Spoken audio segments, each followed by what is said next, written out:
December 30 திங்கட்கிழமை அனுமன் ஜெயந்தி அமாவாசை மற்றும் மூல நட்சத்திரம் இரண்டும் இணைந்து வரும் இந்த நாளில் அனுமன் ஜெயந்தி கொண்டாடப்படுகிறது. அனுமனை வரவைக்கக்கூடிய மந்திரம் என்றால் அது நம் எல்லாருக்குமே தெரியும், ராம ஜபம். நம் வீட்டு பூஜையில் எழுத வேண்டிய மந்திரம் வார்த்தை ஸ்ரீராமஜெயம். ஸ்ரீராமஜெயம் சொல்லக்கூடிய இடத்தில் அனுமன் வந்து அமர்ந்து கொள்வார். இதை நாம் எல்லாரும் அறிந்த விஷயம் தானே. இதே அனுமன் ஜெயந்தி அன்று நம்முடைய வீட்டில் முறையாக எப்படி சொல்லுவது, எப்படி எழுதி வைத்து எந்த மாலையை போட்டு அனுமனை வழிபாடு செய்தால் நம் வேண்டிய வரங்களை பெறலாம், அதை பற்றி இப்போ பார்க்கலாம். ஒரு தாம்பூல தட்டு எடுத்து கொள்ளுங்கள். சுத்தமான அரிசி மாவல் அந்த தட்டில் ஸ்ரீராமஜெயம் என்று எழுத வேண்டும். நீளமாக எழுத முடியவில்லை என்றால் ஸ்ரீ என்ற எழுத்தில் கீழே ராம எழுத்தலாம். இந்த மந்திரத்தை எழுதிவிடுங்கள். அதன் நடுவே மஞ்சள் குங்குமம் பொட்டு வைத்து பூஜை அறையில் வைத்து விடுங்கள். வழக்கம் போல வீட்டில் இருக்கும் விளக்குகளை எல்லாம் ஏற்றி வைத்து விடுங்கள். வெற்றிலை மாலை, ஏலக்காய் மாலை, இரண்டில் எந்த மாலை போட்டாலும் தவறு கிடையாது. இரண்டுக்குமே அதீத சக்தி உண்டு. 27 வெற்றிலை, 27 ஏலக்காய் எடுத்துக்கொள்ளவும்.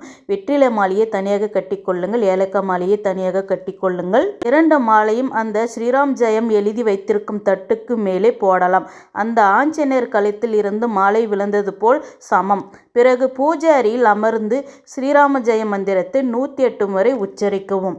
உங்களுடைய கோரிக்கைகளை எல்லாம் அந்த அனுமன் பாதத்தில் இறக்கி வைத்து பாருங்கள். உங்கள் வீட்டில் கிரக தோஷங்கள், துன்பங்கள், தீராத வினைகள் உங்களை விட்டு விலகிவிடும்.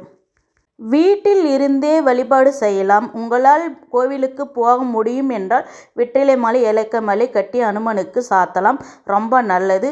சரி, வீட்டில் அனுமனுக்கு சாத்திய மாலை என்ன பண்ணுறது? வெற்றிலை மாலையை மாட்டுக்கு கொடுக்கலாம்.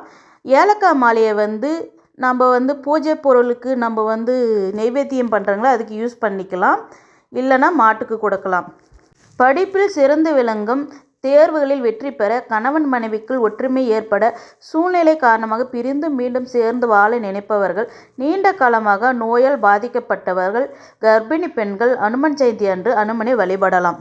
அனுமன் ஜெயந்தி அன்று வெற்றி பெற வெற்றிலை மாலையும், குழந்தை பாக்கியம் பெற துளசி மாலையும், கிரக தோஷங்களிலிருந்து விடுபட வடை மாலையும் கோவிலில் சாற்றி வழிபடலாம்.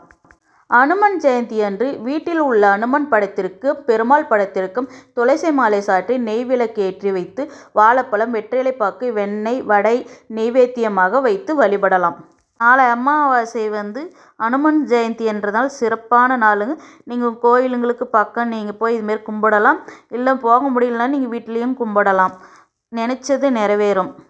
நம் சேனலை சப்ஸ்கிரைப் பண்ணுங்கள், லைக் பண்ணுங்கள்.